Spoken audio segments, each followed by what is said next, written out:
So a security policy is a way for us to go in and look at an overall or a general statement about how security plays into the organization. So for us, in this particular regard, this will be a statement of what is the position of the organization on a given topic.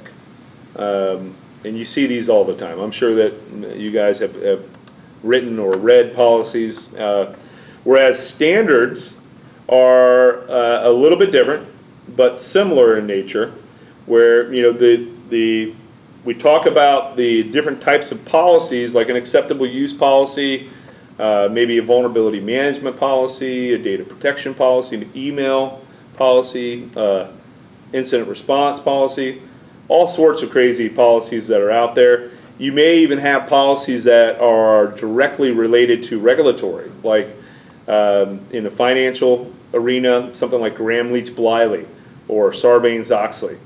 If you're taking credit card payments, maybe PCI, DSS, Payment Card Industry Data Security Standard.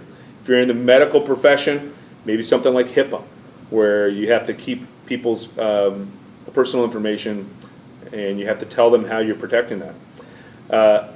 Policies can also be informative, they can be advisory, whereas standards typically refer to things like mandatory activities, actions, or rules. In this particular case, and they give us standards can give us a policy that it supports and helps to reinforce its direction for us.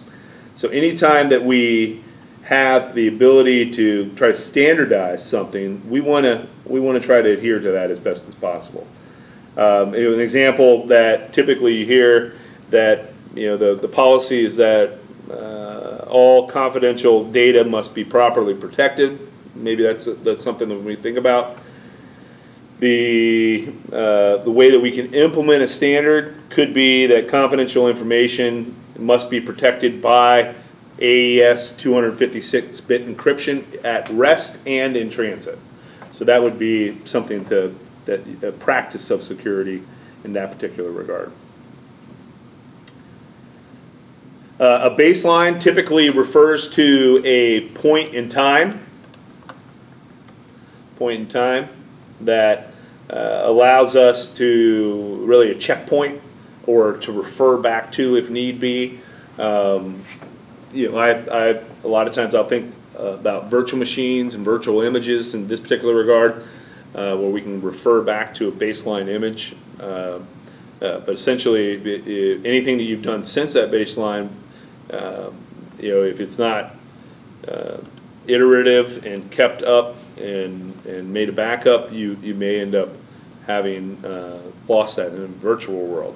But you have a baseline policy that you refer to, and then you can build on top of that policy maybe.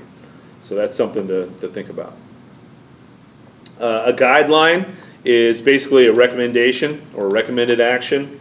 And the reason why I'm enumerating these is because, again, you're going to see 3 to 5 of these on your exam, maybe as 1 to 3 questions.